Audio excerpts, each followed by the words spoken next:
ಬಂದ್ರೆ ಇಡೀ ಸಮಾಜವನ್ನು ಕಿತ್ತು ತಿಂತಕ್ಕಂಥ ಸಮಸ್ಯೆಗಳು ಯಾವ್ಯಾವಿದ್ದಾವೆ? ಬಡತನ, ಆಮೇಲೆ ನಿರುದ್ಯೋಗ ಸಮಸ್ಯೆ, ಆಮೇಲೆ ವರದಕ್ಷಿಣೆ ಬೇಕು, ಆಮೇಲೆ ಮೂಲ ಸೌಲಭ್ಯಗಳು ದೊರಕದೇ ಇರತಕ್ಕಂಥದ್ದು, ಆಮೇಲೆ ಈಗಿನ ಶೋಷಣೆ, ಇವೆಲ್ಲವನ್ನ ಸಾಮಾಜಿಕ ಪಿಡುಗು ಅಂತ ಕರಿತೀವಿ. ಇದರಲ್ಲಿ ಮುಖ್ಯವಾಗಿರ್ತಕ್ಕಂಥದ್ದು ಹೆಣ್ಣಿನ ಶೋಷಣೆ. ಶೋಷಣೆ ಅಂದ್ರೇನು? ಹೆಣ್ಮಕ್ಳನ್ನ ಹಿಂಸೆ ಕೊಡ್ತಕ್ಕಂಥದ್ದು, ಅವರ ಶಾಲಾ ಕಾಲೇಜಿಗೆ ಕಳಿಸದೇ ಇಲ್ಲದೆ ಇರತಕ್ಕಂಥದ್ದು, ಅವ್ರಿಗೆ ಬರ್ತಕ್ಕಂಥ ಸೌಲಭ್ಯಗಳು ದೊರಕದೇ ಇರ್ತಕ್ಕಂಥದ್ದು, ಅವ್ರಿಗೆ ಏನೇ ಸೌಲಭ್ಯಗಳಿದ್ದಾರೆ ಅನ್ನೋದನ್ನ ನಾವು ಕಲ್ಪಿಸಿ ಕೊಡದೇ ಇರತಕ್ಕಂಥದ್ದು, ಆಮೇಲೆ ಅವ್ರ ವರದಕ್ಷಿಣೆ ಕಿರುಕುಳ ಕೊಡ್ತಕ್ಕಂಥದ್ದು, ಆಮೇಲೆ ಮನೆಯಲ್ಲಿ ಕೆಲಸಕ್ಕಷ್ಟೇ ನೇಮಿಸಿಕೊಡ್ತಕ್ಕಂಥದ್ದು. ಗಂಡು ಮಕ್ಕಳನ್ನ ಶಾಲೆ ಕಳಿಸಿ ಓದಿಸ್ತಾರೆ, ಆದ್ರೆ ಹೆಣ್ಮಕ್ಳನ್ನ ಶಾಲೆ ಕಳಿಸಿ ಓದ್ತಕ್ಕಂಥ ಕೆಲಸವನ್ನ ಮಾಡಿಸೋದಿಲ್ಲ. ಯಾಕೆಂದ್ರೆ ಅವರಿಗೂ 4 ಗೋಡೆ ಒಳಗೆ ಸೀಮಿತವಾಗಿರ್ತಕ್ಕಂಥವ್ರು ಇರ್ತಕ್ಕಂಥ ಭಾವನೆಯಿಂದ. ಹಾಗಾಗಿ ಮಕ್ಕಳೇ, ಇಲ್ಲಿ ಎಷ್ಟೇ ಪ್ರಾಕೃತಿಕ ಸೌಂದರ್ಯಗಳು ಕೂಡ ಲವಲವಿಕೆ ಇದ್ರೂ ಕೂಡ ಹೆಣ್ಮಗಳು ಮಾತ್ರ ತನ್ನೆಲ್ಲ ಕೆಲಸವನ್ನ ಮಾಡ್ತಲೇ ಇರ್ತಾರೆ. ಯಾಕೆ ಏನು ಅಂತಕ್ಕಂಥ ಪ್ರತಿಭಟನೆ ಹೊಸ ಮುಖ ಕೊಡೋದಿಲ್ಲ, ಹೊಸ ಮುಖ ಕೊಡೋದಿಲ್ಲ.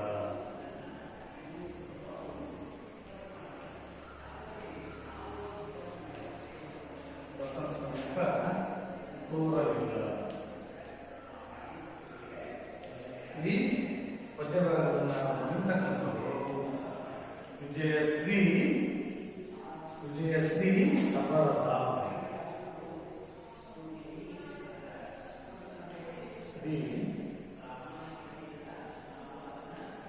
ವಿಜಯಶ್ರೀ ಸಮರದ ಈ ಕಡಿಯಾಗಿರ್ತಕ್ಕಂಥ ವಿಜಯಶ್ರೀ ಸಮರದವರ ಪರಿಚಯನ್ನ ಮಾಡಿಕೊಳ್ಳೋಣ.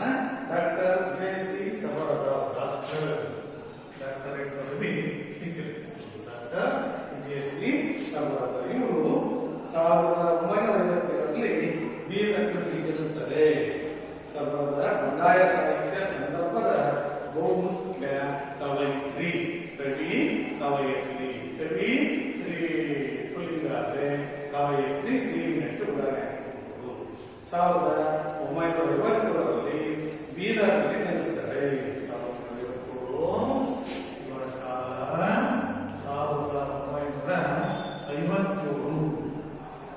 1957ರಲ್ಲಿ ಬೀದರ್ನಲ್ಲಿ ಜನಿಸಿದರು. ಊರಿನಿಂದ ಹೂವಿನ ತೇರನೇರಿ ನಾಟಕಗಳನ್ನು ಬರೆದಿದ್ದಾರೆ.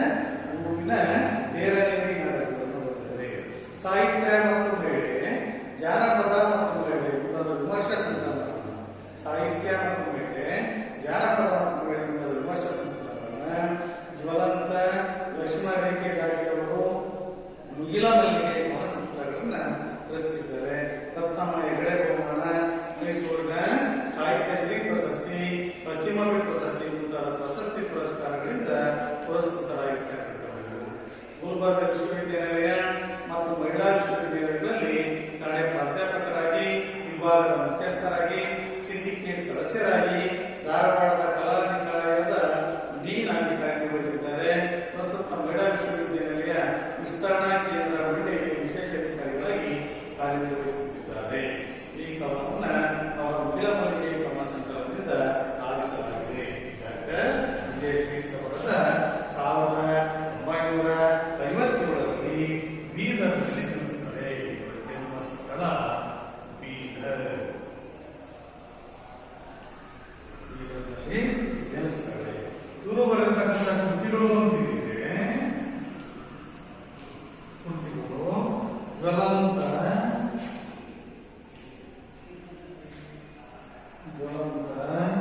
ಲಕ್ಷ್ಮಣ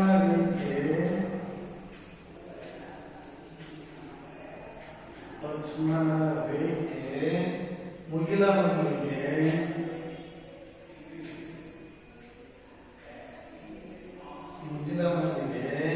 ಮುಂತಾದ ಕೃತಿಗಳನ್ನು ರಚಿಸಿದ್ದಾರೆ. ಇವರಿಗೆ ಸಿಕ್ಕಿರತಕ್ಕಂಥ ಪ್ರಶಸ್ತಿಗಳೊಂದಿಗೆ ರತ್ನಮ್ಮ ಹೆಗಡೆ ಬಹುಮಾನ, ಮೈಸೂರಿನ ಶ್ರೀ ಪ್ರಶಸ್ತಿ, ಪ್ರತಿಮಾವಿ ಪ್ರಶಸ್ತಿ. ರತ್ನಮ್ಮ ಹೆಗಡೆ ಬಹುಮಾನ, ವರ್ಷ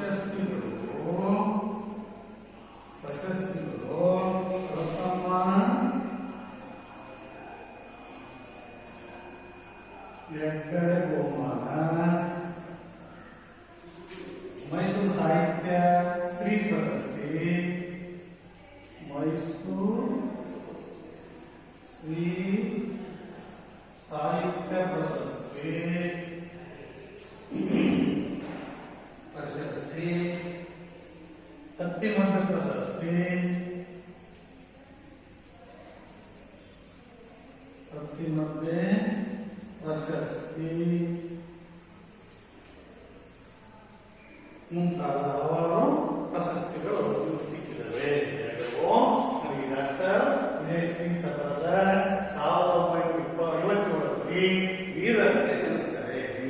ಬೀದರ್ ಜಿಲ್ಲೆಯಲ್ಲಿ ಇರ್ತಕ್ಕಂಥ ಆ ನಗರದಲ್ಲಿ ಜ್ವಲಂತ ಲಕ್ಷ್ಮಣರಿಗೆ ಮಹಿಳಾ ಮಲ್ಲಿಗೆ ಮುಂತಾದ ಕೃತಿಗಳನ್ನ ವಿವರಿಸುತ್ತದೆ. ರತ್ನಮ್ಮ ಹೆಗಡೆ ಮೈಸೂರು ಶ್ರೀ ಸಾಹಿತ್ಯ ಪ್ರಶಸ್ತಿ, ಅತ್ತಿಮಠ ಪ್ರಶಸ್ತಿ ಇವುಗಳಿಗೆ ಸಿಕ್ಕಿದ್ದಾವೆ.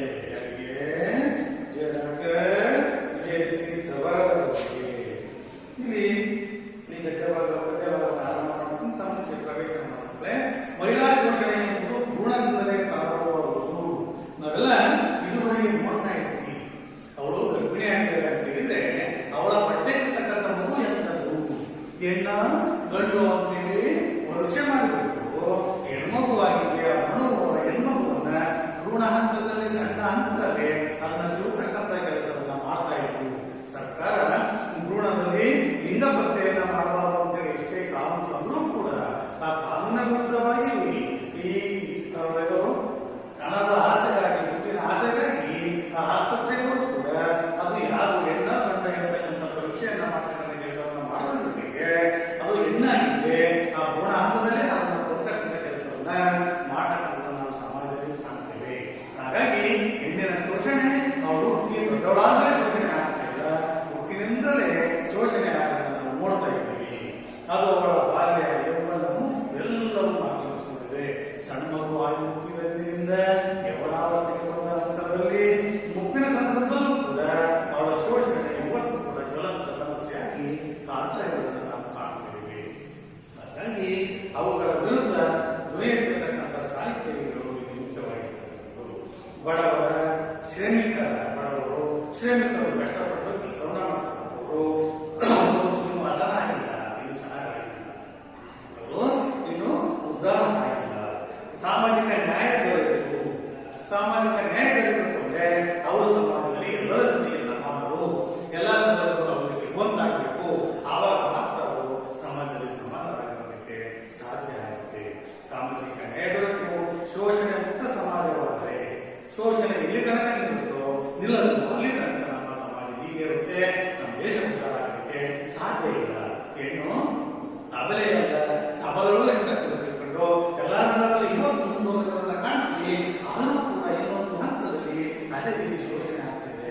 ಇವತ್ತು ಹೆಣ್ಣಿನ ಸಂಖ್ಯೆ ಕಡಿಮೆಯಾಗಿ ಹೆಣ್ಣು ಸಿಗ್ತಕ್ಕಂಥದ್ದೇ ಕಷ್ಟಕರವಾಗಿರ್ತಕ್ಕಂಥ ಸಂದರ್ಭ ಇರೋದ್ರಿಂದ ಈ ಗುಣಾತ್ಯಗಳೆಲ್ಲ ಕಡಿಮೆ ಇದೆ. ಆದರೂ ಕೂಡ ಗಂಡು ಮಕ್ಕಳು ಹುಟ್ಟಿದ್ರೆ ಏನೋ ಅವರ ಜನ್ಮಕ್ಕೆ ಮುಕ್ತಿ ಸಿಗಲ್ಲ ಎಂಬ ಭಾವನೆಯಿಂದಾಗಿ ನಾವು ಹೆಣ್ಣು ಮಕ್ಕಳು ಜಾಸ್ತಿ ಗುಣಹತ್ಯೆ ಮಾಡತಕ್ಕಂಥದ್ದು, ಗಂಡು ಮಕ್ಕಳಿಗಾಗಿ ಆಸೆನ ಪಡ್ತಕ್ಕಂಥದ್ದು ನಾವು ಸಮಾಜದಲ್ಲಿ ಕಾಣುತ್ತೇವೆ. ಹಾಗಾಗಿ ಅಂತ ಶೋಷಣೆ ಮುಕ್ತ ಸಮಾಜಗಳು ಮಾತ್ರ ಸರ್ವರಿಗೆ ಆಗಲಿಕ್ಕೆ ಸಾಧ್ಯ ಇರತಕ್ಕಂಥ ವಿಚಾರವನ್ನ ಇಲ್ಲಿ ವಿಜಯ ಸಿಂಗ್ ಸಹೋದರರು ತಿಳಿಸಲಿಕ್ಕೆ ಪ್ರಯತ್ನವನ್ನ ಕೊಡ್ತಾರೆ. ಇಷ್ಟು ಈ ಪ್ರವೇಶ ಆಯ್ಕೆ ಪ್ರತಿಫಲಕ್ಕೆ ಸಂಬಂಧಪಟ್ಟಂತೆ ಒಡೆಯರ ಬಗ್ಗೆ ಮುಖ್ಯವಿರುತ್ತೆ. ಹಾಗೆ ನೀವು ಮುಗಿಸ್ಕೊಳ್ತೀರಿ. ನಿಮ್ಮ ಪದ್ಯೆಯನ್ನ ನೋಡ್ಕೊಳ್ಳಿ ಮಕ್ಕಳೇ. ಎಲ್ಲ ಪುಸ್ತಕದಿಂದ ಓದೋದನ್ನ ಒಂದ್ಸರಿ ನೋಡ್ಕೊಳ್ಳಿ. ಒಡೆಯರ ಅಂಗಳದಲ್ಲಿ ಮೈತುಂಬಿನಿಂದ ಮಾರಿನ ಮರಗಳು, ರೆಕ್ಕೆ ಬಿಚ್ಚಿ ಹಾರುವ ಹಕ್ಕಿಗಳು, ಮನದುಂಬಿ ಆಡುವ ಕೋಗಿಲೆಗಳು, ಕಳರುಕ್ಕಿ ಹರಿಯುವ ಸಾಂಬಾರು ಇಳೆಗೆ ಇದಕ್ಕೇನಾಗಿದೆ ಈ ಪುಟ್ಟ ಕೂಡಿಗೆ. ಒಳವಾಗಿನ ಸಂಭ್ರಮದಲ್ಲಿ ಬಟ್ಟೆ ಮೇಲೆ ಬಣ್ಣದ ಚಿಟ್ಟೆ, ಚಿತ್ತಾರ ನವಿಲು, ಹೊರಗೈಗಳು, ಹಾಲುಗಲ್ಲದ ಹಸುಳೆ ಉಸಿರು ತಿನ್ನುತ್ತಿದ್ದಾಳೆ. ಬಾಗಿಲಲ್ಲಿ ಬೆಳಕುವ ಮಾವಿನೆಲೆಯ ತೋರಣ, ಮಲ್ಲಿಗೆ ಮಲ್ಲಿ ಬೀರುವ ಮೂಡು ನಗೆ, ಒಳೆವ ಗೋಲಿಯಲ್ಲಿ ತಳಕಳಿಸುವ ರವಿಯ ಕಂಡು ಮೂಕ ವಿಸ್ಮಿತಳಾದ ಪುಟ್ಟಿ ಮತ್ತೆ ಮತ್ತೆ ನೋಡುತ್ತಿದ್ದಾಳೆ. ಗುಡಿಸಲಿನಲ್ಲಿ ಗೂರುತ್ತ ಹಮ್ಮವಾಗಿದ್ದಾಳೆ. ತೂತುರು ಬಿದ್ದ ಸೀರೆಗೆ ಹೊರಗಿದ್ದಾನೆ. ಸಣ್ಣ ಸುಣ್ಣ ಕಾಣದ ಗೋಡೆಗಳ ಮುಚ್ಚಿಕೊಂಡಿವೆ. ಕತ್ತಲೆ ಗರುವೆನ್ನುವ ವಿಷಯದೊಳಗೆ ಬರಲು ವಸಂತನಿಗೆ ಹೇಳಲಿಕ್ಕೆ ಕಮಾರನ ಕುಲುಮೆ ಉರಿಯಲಿಲ್ಲ, ಕುಂಬಾರನ ತಿಗುರಿ ತಿರುಗಲಿಲ್ಲ, ನೇಕಾರನ ಮಕ್ಕ ಉಸಿರಾಡಲಿಲ್ಲ, ಕೇರಿಯ ಮಾರನ ಒಲೆ ಗೊತ್ತಲಿಲ್ಲ, ಇವರಾಯ ವಸಂತ ಮುಖ ತೋರಲಿಲ್ಲ. ಗುಡಿಸಿನೊಳಗೆ ಬರಲು ವಸಂತ ಎದರಿದನೆ, ಹರಿದ ಚಿಂದಿ ಬಟ್ಟೆಗಳ ಕಂಡು ಅವನು ಮಲಗಿದನೆ, ಪ್ರಶ್ನಿಸಿಕೊಳ್ಳುತ್ತಾರೆ ಪುಟ್ಟಿ ಮತ್ತೆ ಮತ್ತೆ ನೆಲವ ತಟ್ಟಿ. ಒಡೆಯನಂಗಳದಲ್ಲಿ ಮೈ ತುಂಬಿ ನಿಂತ ಮಾವಿನ ಮರಗಳು, ರೆಕ್ಕೆ ಬಿಚ್ಚಿ ಹಾರುವ ಹಕ್ಕಿಗಳು, ಮನ ತುಂಬಿ ಆಡುವ ಕೋಗಿಲೆಗಳು, ಕಡಲುಚ್ಚಿ ಹರಿಯುವ ಸಂಭ್ರಮ ಇಳೆಗೆ, ಇದಕ್ಕೇನಾಗಿದೆ ಪುಟ್ಟ ಕೋಡಿಗೆ? ಒಳ ಹೊರಗಿನ ಸಂಭ್ರಮದಲ್ಲಿ ಬಟ್ಟೆ ಮೇಲೆ ಬಣ್ಣದ ಚಿಟ್ಟೆ, ಚಿತ್ತಾರ ಬಿಸಿದ ನಿಲ್ಲು, ಹೊರಗಿರುವಳು ಆಲದಲ್ಲದ ಸುಳೆ ಉಸಿರಿದ್ದವಳೆ. ಬಾಗಿಲಲ್ಲಿ ಬದುಕುವ ಮಾವಿನೆಲೆಯ ತೋರಣ, ಮಲ್ಲಿಗೆ ಒಲ್ಲಿ ಬೀರುವ ಮುಳುನಗೆ, ಒಳೆವ ಗೋರಿಗೆ ಕಳಿಸುವ ಬಾಲವಿಯ ಕಣ್ಣು ಮುಖ ವಿಸ್ತೃತಳಾದ ಪುಟ್ಟಿ ಮತ್ತೆ ಮತ್ತೆ ನೋಡುತ್ತಿದ್ದಾಳೆ. ಗುಡಿಸಿನಲ್ಲಿ ಕೂರುತ್ತ ಅಮ್ಮ ಮನೆಯಿದ್ದಾಳೆ, ತೂತು ಬಿದ್ದ ಮಜರಿ ತೀರೆ ಬಾಲದಲ್ಲಿ ಸೊರಗಿದ್ದಾನೆ. ಸುಣ್ಣ ಕಾಣದ ಗೋಡೆಗಳು ಮುಖ ಮುಚ್ಚಿಕೊಂಡಿವೆ, ಕತ್ತಲೆ ಗರುಡೆನ್ನುವ ಗುಡಿಸಲೊಳಗೆ ಬರಲು ವಸಂತನಿಗೆ ಹೇಳಲಿಕ್ಕೆ ಕಮ್ಮಾರನ ಕುಲಮೆ ಉರಿಯಲಿಲ್ಲ, ಕುಂಬಾರನ ತಿಗುರಿ ತಿರುಗಲಿಲ್ಲ, ನೇಕಾರನ ಮಗ್ಗ ಉಸಿರಾಡಲಿಲ್ಲ, ಕೇರಿಯ ಮಾರನ ಒಲೆ ಹೋಗಲಿಲ್ಲ, ಇವರಾಯ ವಸಂತ ತೋರಲಿಲ್ಲ. ಗುಡಿಸಿನೊಳಗೆ ಬರಲು ವಸಂತ ಎದರಿದನೆ, ಹರಿದ ಚೈತಿ ಬಟ್ಟೆಗಳ ಕಂಡು ಅವನು ಮಲಗಿದನೆ, ಪ್ರಶ್ನಿಸಿಕೊಳ್ಳುತ್ತಾರೆ ಪುಟ್ಟಿ ಮತ್ತೆ ಮತ್ತೆ ನೆಲವು ತಟ್ಟಿ. ಪದ್ಯ ನೋಡಿಕೊಟ್ಟೆ, ಪದ್ಯದ ಅರ್ಥವನ್ನ ನೋಡ್ತಾ ಹೋದ್ರೆ ವಸಂತ ಈ ಪ್ರಸ್ತುತ ಪಠ್ಯ ಪೂರಕ ಅಧ್ಯಯನ ಈ ಪದ್ಯದ ವಿಜಯಶ್ರೀ ಸಬರವರು. ಒಡೆಯನ ಅಂಗಳದಲ್ಲಿ ಮೈ ತುಂಬಿ ನಿಂತ ಒಡೆಯ ಆ ಸಾವುಕಾರನ ಅಂಗಳದಲ್ಲಿ ಜಾಗದಲ್ಲಿ ಸಾಕಷ್ಟು ಜಾಗದಲ್ಲಿ ದೊಡ್ಡ ಮನೆ ಇದೆ, ಬಿಲ್ಡಿಂಗ್ ಇದೆ. ಅಲ್ಲಿ ಅಂಗಳದ ಜಾಗದಲ್ಲಿ ಮೈ ತುಂಬಿ ನಿಂತ ಮಾವಿನ ಮರಗಳನ್ನು ಸಿಕ್ಕಾಪಟ್ಟೆ ನಡೀತಾರೆ. ಆ ಮರಗಳೆಲ್ಲ ಹಣ್ಣು ಕಾಯಿಯನ್ನು ಕಟ್ಕೊಂಡು ಎಲ್ಲಾಡ್ತಾ ಇದ್ದಾರೆ, ಮೈ ತುಂಬಿ ನಿಂತ್ಕೊಂಡಿದೆ. ನೋಡಿದ್ರೆ ಆ ಮಾವಿನ ಮರವನ್ನು ತಿನ್ನಬೇಕು, ಮಾವಿನ ಹಣ್ಣನ್ನ ತಿನ್ನಬೇಕು, ಕೆಂಪು ಕಾಲದಲ್ಲಿರ್ತವೆ. ನಾವು ನೋಡಿದ್ರೆ ಬಾಯಿಗೆ ನೀರು ಬರುತ್ತೆ, ಏನಾದ್ರು ಮಾಡಿ ಒಂದಾದ್ರೂ ತಿನ್ನಬೇಕು ಅಂತ ಆಸೆ ಪಡುತ್ತೆ. ಆ ರೀತಿ ಅವನ ಅಂಗಳದಲ್ಲಿರ್ತಕ್ಕಂಥ ಮಾವಿನ ಮರಗಳು ಚೆನ್ನಾಗಿ ಬೆಳೆದು ನಿಂತುಕೊಂಡು ಹೂವನ್ನ ಬಿಟ್ಟು ಕಾಯ ನಿಂತಿದ್ದಾವೆ. ಇಲ್ಲಿ ಪ್ರಕೃತಿಯ ವರ್ಣನೆ ಮಾಡ್ತಾ ಇದ್ದಾರೆ. ಕೈ ವಿಜಯಶ್ರೀ ಸಬರದ ಒಡೆಯನ ಅಂಗಳದಲ್ಲಿ ಮೈ ತುಂಬಿ ನಿಂತ್ಕೊಂಡ್ರೆ ಬೆಳೆದ ಮಕ್ಕಳಿದ್ದಾಗಿ ಕಾಣ್ತಾ ಇರ್ತಕ್ಕಂಥದ್ದು ಮಾವಿನ ಮರ. ಆ ವಸಂತ ಕಾಲದಲ್ಲಿ ಚೆನ್ನ ಸಿಗುತ್ತವೆ, ಹೂವಾಗ್ತವೆ, ಕಾಯನ್ನ ಬಿಡ್ತವೆ. ಆ ಮೈ ತುಂಬಿ ನಿಂತ ಮಾವಿನ ಮರಗಳು, ರೆಕ್ಕೆ ಬಿಚ್ಚಿ ಹಾರುವ ಹಕ್ಕಿಗಳು. ನೋಡಿ, ನಮ್ಮ ತೋಟಗಳಲ್ಲಿ, ನಿಮ್ಮ ತೋಟಗಳಲ್ಲಿ ಅಥವಾ ಎಲ್ಲಿ ತೋಟ ಇರ್ತವೋ ಅಲ್ಲಿ ಹಣ್ಣು ಹಂಪಲಿದ್ರೆ ಸಿಕ್ಕಾಪಟ್ಟೆ ಪಕ್ಷಿಗಳು ಎಲ್ಲವೂ ಹುಡುಕೊಂಡು ಏನೇನು ಬೇಕೋ ಎಲ್ಲಾ ಆಹಾರ ಪದಾರ್ಥಗಳನ್ನು ಹುಡುಕೊಂಡು ಬರ್ತವೆ. ಎಲ್ಲೆಲ್ಲಿ ಸಿಗ್ತವೋ ಅಲ್ಲಿ ಸಿಕ್ಕಾಪಟ್ಟೆ ಪಕ್ಷಿಗಳು ಹಾರಾಟ ಮಾಡ್ತವೆ.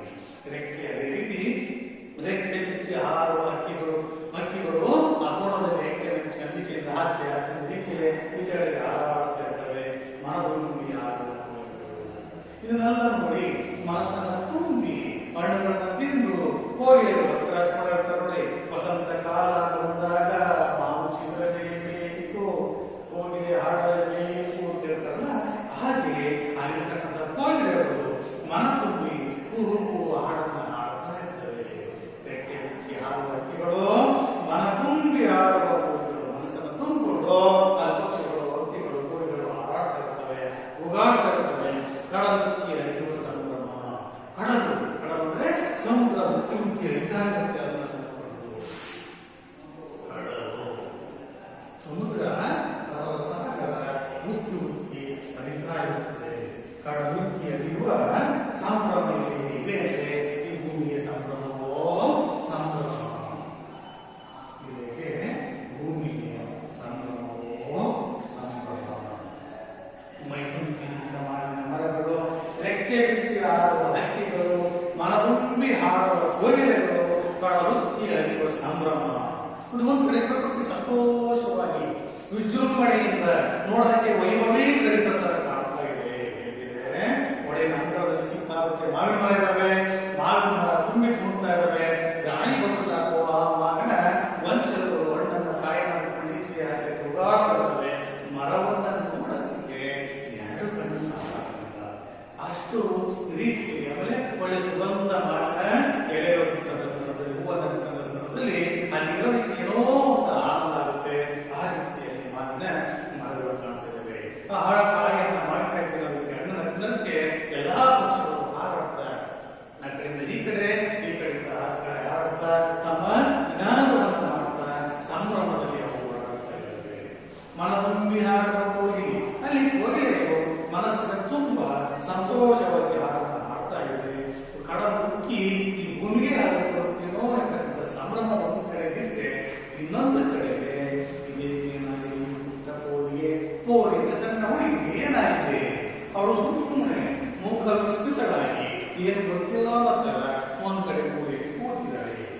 ಪುಟ್ಟ ಕೋರಿ ಅಂದ್ರೆ ಈ ಹುಡುಗಿಗೆ ಏನಾಗಿದೆ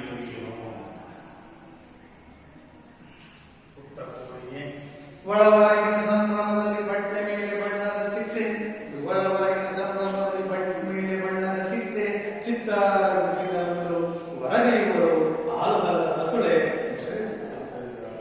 ಒಳವರೆಗಿನ ಸಂಭ್ರಮ, ಒಳಗಡೆ ಸಂಭ್ರಮ, ಒಳಗಡೆ ಮನೆ ಒಳಗಡೆ ಸಂಭ್ರಮ, ಹೊರಗಡೆ ಪ್ರಕೃತಿಯ ಸಂಭ್ರಮ.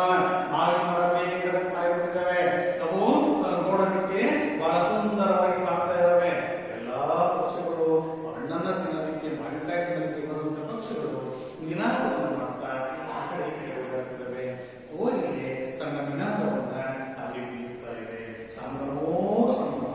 ಈ ಭೂಮಿ ಮೇಲೆ ಕಡಲೆ ಹುಕ್ಕಿ ಬರಿತಿದೇನೋ ಅನ್ನೋ ತರ ಕಂಡು ಬರ್ತಾ ಇದೆ. ಆದರೆ ಈ ಕೋರಿಗೆ ಹುಡುಗಿ ಏನಾಗಿದೆ, ಒಳವರೆಗಿನ ಸಂಭ್ರಮದಲ್ಲಿ, ಒಳವರೆಗಿನ ಸಂಭ್ರಮದಲ್ಲಿ ಇವರು ಇರೋದನ್ನ ನಾವು ಕಾಣ್ತೇವೆ. ಒಳವರೆಗಿನ ಸಂಭ್ರಮದಲ್ಲಿ ಬಟ್ಟೆ ಮೇಲೆ ಬಣ್ಣದ ಚಿಟ್ಟೆ, ಬಟ್ಟೆ ಮೇಲೆ ಬಣ್ಣದ ಚಿಟ್ಟೆ ತರ, ಚಿತ್ತಾರದ ಅಂದ್ರೆ ಚಿತ್ರ ಬಿಸಿದ ತರ ಕಾಣ್ತಾ ಇದೆ.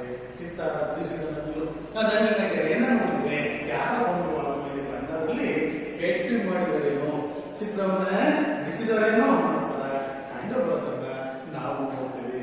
ಒಳವರೆಗಿನ ಸಂಭ್ರಮದಲ್ಲಿ, ಒಳಗೆ ಸಂಭ್ರಮದಿಂದ ಎಲ್ಲ ಹಬ್ಬವನ್ನು ಆಚರಣೆ ಮಾಡ್ತಿದ್ದಾರೆ. ಬಟ್ಟೆ ಮೇಲೆ ಬಣ್ಣದ ಚಿಟ್ಟೆಗಳ ತರ ಕಂಡು ಬರ್ತಾ ಇದೆ. ಚಿತ್ತಾರ ಬಿಸಿದ ನಗಲು ಹೊರಗೆ ಇವಳು ಆಲದಲ್ಲ, ಹೊರಗೆ ಇವಳು ಆಲದಲ್ಲ ಅಂದ್ರೆ ಆಗಿನ ಸಣ್ಣ ಮಗು. ಆಲದಲ್ಲ ಅಂದ್ರೆ ಇನ್ನೂ ಕೂಡ ಅನ್ನೋದರಲ್ಲೇ ಇರತಕ್ಕಂಥ ವಯಸ್ಸು. ಒಂದು 5ನೇ ಕ್ಲಾಸ್ ಇದ್ದಾಗ, 6ನೇ ಕ್ಲಾಸ್ ಇದ್ದಾಗ, ಇನ್ನೊಂದು 5, 6, 7, 8 ವರ್ಷದ ಆಗಿನ ಮಗು. ಆಲದಲ್ಲದ ಈ ಮಗು ಚಿತ್ತ ಒಳಗೆ ಇವಳು ಆಲದಲ್ಲದ ಹಸುಳೆ ಮುಸ್ರೆ ತಿಂತಾ ಇದ್ದಾಳೆ. ಸಣ್ಣ ಮಗು ತನ್ನ ಬಾಲ್ಯ ಜೀವನವನ್ನು ಕಳಿತಕ್ಕಂಥದ್ದು. ಖುಷಿ ಖುಷಿಯಾಗಿ ಮಣ್ಣಲ್ಲಿ ಆಟ ಆಡ್ತಕ್ಕಂಥ ಮಗು, ಖುಷಿ ಖುಷಿಯಾಗಿ ಇರ್ತಕ್ಕಂಥ ಮಗು. ಏನು ಒಬ್ಬ ಅಜ್ಜಿ ಇರ್ತಾರ, ಮನೆ ಕೆಲಸ ಮಾಡ್ತಕ್ಕಂಥ, ಏನು ಈ ಸಂಭ್ರಮದಲ್ಲಿ ಭಾಗಿಯಾಗಿ ಹೊರಗಿನ ಪ್ರಪಂಚದ ಅರಿವಿಲ್ಲದೆ ತನ್ನ ಕೆಲಸದಲ್ಲಿ, ಮನೆಯ ಕೆಲಸದಲ್ಲೇ ತೊಡಗಿರಲ್ಲ, ಅದರ ಬಗ್ಗೆ ಹೇಳೋದಕ್ಕೆ ಪ್ರಯತ್ನ ಪಡ್ತಾರೆ. ಕವಿಯಾಗಿರ್ತಾರೆ, ಕಥೆಯಾಗಿರ್ತಾರೆ, ಕವಿಗೆ ಒಳಗಿನ ಸಂಭ್ರಮದಲ್ಲಿ, ಹೊರಗೆ ಸಂಭ್ರಮದಿಂದ ನಾವು ತಿಳಿಯುತ್ತೆ. ಯಾವುದೋ ಒಂದು ಕಾರ್ಯಕ್ರಮ ಸಂದರ್ಭದಲ್ಲಿ ಜನರು ಹೀಗೆ ಸಂಭ್ರಮದಿಂದ ಒಳ್ಳೊಳ್ಳೆ ಬಟ್ಟೆಗಳನ್ನ ಹಾಕಿಕೊಂಡು ಆಚೆ ಈಚೆ ನಗುಮುಖದಿಂದ ಓಡಾಡ್ತಾ ಇರ್ತಾರೆ. ಹಾಗೆ ಅಲ್ಲಿಯ ಪ್ರಾಕೃತಿಕ ಬಣ್ಣಗಳನ್ನು ಕಾಣ್ತೀವಿ. ಬಟ್ಟೆ ಮೇಲೆ ಬಣ್ಣದ ಚಿಟ್ಟೆ ಇದ್ದಾವೇನೋ, ಕುತ್ಕೊಂಡಿದ್ದಾವೇನೋ ಅಂತಾರ.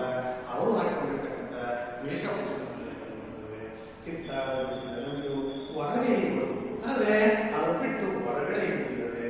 ಆಲದಲ್ಲದ ಹಸುಳೆ, ಆಲದಲ್ಲದ ಹಸುಳೆ ಅಂತಿದ್ದಾರೆ. ಮುಸುರೆ ತಿಂಗಳಿದ್ದಾರೆ. ಏನ್ ಮಾಡ್ತಿದ್ದಾರೆ, ಮನೆಯಲ್ಲಿ ಕೆಲಸವನ್ನ ಮಾಡ್ತಿದ್ದಾರೆ. ಬಾಗಿಲಲ್ಲಿ ಬಳುಕುವ ಮಾವಿನೆಲೆ ತೋರಣ, ಬಾಗಿಲಲ್ಲಿ ಮಾವಿನೆಲೆಯ ತೋರಣವನ್ನ ಕಟ್ಟಿದ್ದಾರೆ. ಅವು ಬಳುಕುವ ಮಾವಿನೆಲೆಯ ತೋರಣ, ಬಾಗಿಲಲ್ಲಿ ತೋರಣವನ್ನ ಕಟ್ಟಿದ್ದಾರೆ. ತೋರಣ ಗೊತ್ತಲ್ಲ, ಉಗಾದಿ ಹಬ್ಬದಲ್ಲಿ ಅದನ್ನು ಕಟ್ಟಿ ಎಲ್ಲ ಸೇರಿಸಿ ಕಟ್ಟತಕ್ಕಂಥದ್ದನ್ನ ಮಾಡ್ಕೊಳ್ಳೋ ರೀತಿ ಬಾಗಿಲಲ್ಲಿ ಬಳುಕುವ ಮಾವಿನೆಲೆಯ ತೋರಣ, ಮಲ್ಲಿಗೆ ಹೂವಲ್ಲಿ ಬೀರುವ ಮೂರ್ಣಗೆ ಮಲ್ಲಿಗೆ ಹೂವಿಂದ ಅಲಂಕಾರ ಮಾಡಿದರೆ ಅಲ್ಲಿಂದ ನಗು ಬೀಳುತ್ತಾ ಇದೆ, ಸುಗಂಧ ಬರ್ತಾ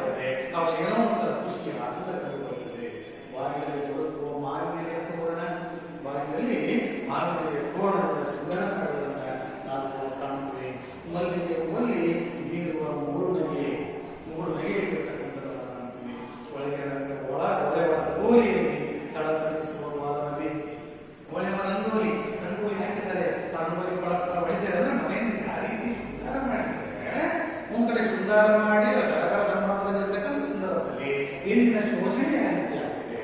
ಇಂಥ ಸಂದರ್ಭದಲ್ಲಿ ಆ ಹೆಣ್ಣು ಮಗು ಹಾಲುಗಳ ಬಳಸಿಕೊಳ್ಳೆ ಹಾಗೆ ಆಗ್ತಿಲ್ಲ. ಅದು ಮೂಲೆ ಕುತ್ಕೊಂಡು ತನ್ನ ಕೆಲಸವನ್ನು ನಿರ್ವಹಣೆ ಮಾಡ್ತಿದೆಯಲ್ಲ, ಅದನ್ನ ಹೋಗ್ತದೆ.